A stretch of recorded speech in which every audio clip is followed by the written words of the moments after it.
Hey everyone, it's Chris again. Just want to do a quick little video. This is Rosemary. This is a branch I cut, I don't know, a couple weeks ago. And I noticed that this whole young section that's growing here is all new. It's fresh.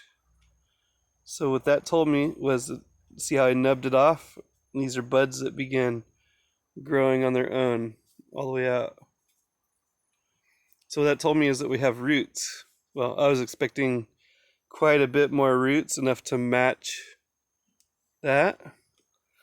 So I pulled it up with the trowel, and this is what we have. This amount of roots has been able to supply that amount of foliage with enough nutrition and water to grow that length. So here's a look at it overall. A little bit of roots is going a long ways. I think this has to do with the woody nature of this shrub. So these they're pretty much like pine needles, maybe covered in a layer of wax. They're definitely tough. This, rosemary is kind of a woody herb, so it's probably not losing very much water throughout the day, even though we're in a greenhouse. It's actually able to keep up with its growth with fewer roots than the top half. Anyway, I found it interesting that that was the case. I thought I'd share it. What I'm going to do with this is I'm going to probably plant it in, well, I'll just do it. Plant it in one of these here. It's a little dry. Maybe I'll plant it over here.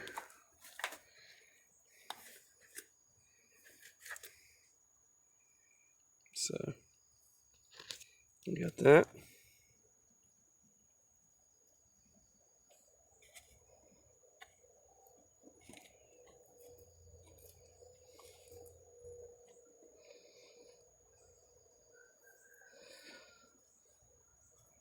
There you go. I'm going to take this whole thing out of the water though. Probably set it over here. Shade. I'm gonna let that rosemary tack up. I'm gonna let that mud, that sandy water mud, tack up around the roots. And same medium as it was growing in over here. So I don't think we should have problems with a difference in pH or anything like that. This sand, I'm digging a borrow pit in the backyard. And so the sand is so deep, a couple feet, 3, 4, 5 feet deep. So there's no seeds growing in the sand. So it's making life a lot easier to cultivate plants in. If you look over here, this is lemon starts that I was trying to grow. It doesn't look like we're going to have a very good success rate with this batch, which is fine. This is what happens. But in this batch, you can see we have other edible foods. I end up weeding them out, but we have stinging nettle, we have chickweed, and grass growing in and amongst it, because it's just residual seed stock in the topsoil. So I was using topsoil because it's higher in nourishment, or nutrition for the plant. But the downside is it's full of seeds.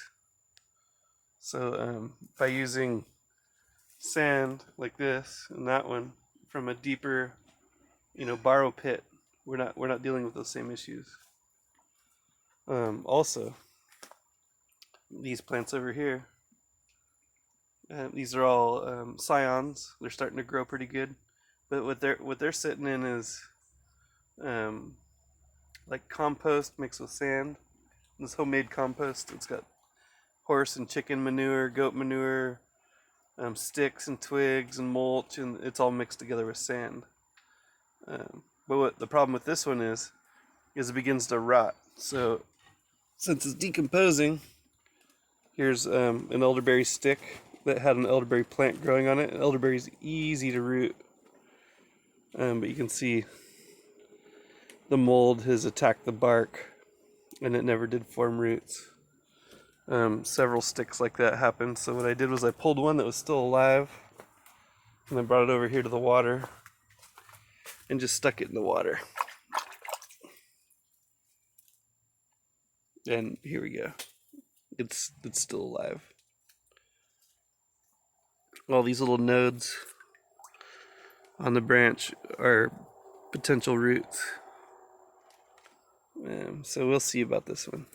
Like I said, I never really had a big problem growing elderberry, but I'm learning that this soil medium with the compost and everything,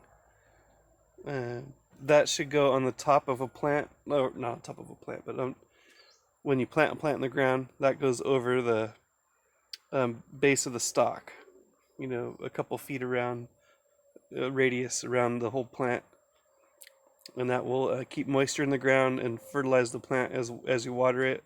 It'll carry that nitrogen and different minerals down to the plant. But the main reason is to keep soil moisture content at a maximum.